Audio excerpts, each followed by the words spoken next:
તો ગાઈસ આપણે સવારમાં આવી ગયા છીએ, હું અને હાર્દિકભાઈ, ઉત્તમભાઈ અને મારો હાલો સુંદર. મસ્ત મજાની જો પ્રોફાઇલ મારવાની હતી, તો હેંગિંગ ઝુમર કરવાના હતા. તો મસ્ત મજાનું પ્રોફાઇલ કટિંગ કરી અને ગાય હું તો મળ્યો રોપ લાઇટ લગાવવા. હા કાંઈ નો ઘટે, ઝડપથી લગાવી દીધી.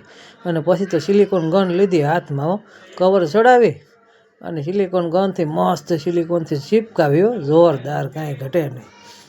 અને પછી પ્લગમાં છેડા નાખી અને ચેક કર્યા ચાલુ થાય છે કે નહીં. પછી ઉપરથી પાછું કાંઈ ઉતરે નહીં. એટલે હાઈ ક્લાસ ચેક કરીને પાછી આમ જો મસ્ત મજાની લગાવી લાઇટ. અને હાર્દિકભાઈ તો ઝડપથી મીડિયા બનાવવા આમ જો, એ કે હવે તો આગળ બનાવી જ નાખવી છે. પછી તો મને એમ થયું કે હું ને હાર્દિકભાઈ બનાવતા હતા ને, મસ્ત લાઇટ બની ગઈ.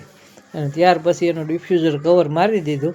અને જો તમારે પણ જો આ રીતે લાઇટ બનાવવી હોય ને, તો જરૂર કોમેન્ટમાં જણાવજો. મસ્ત કવર ડિફ્યુઝર મારી દીધું જો હાઈ ક્લાસ.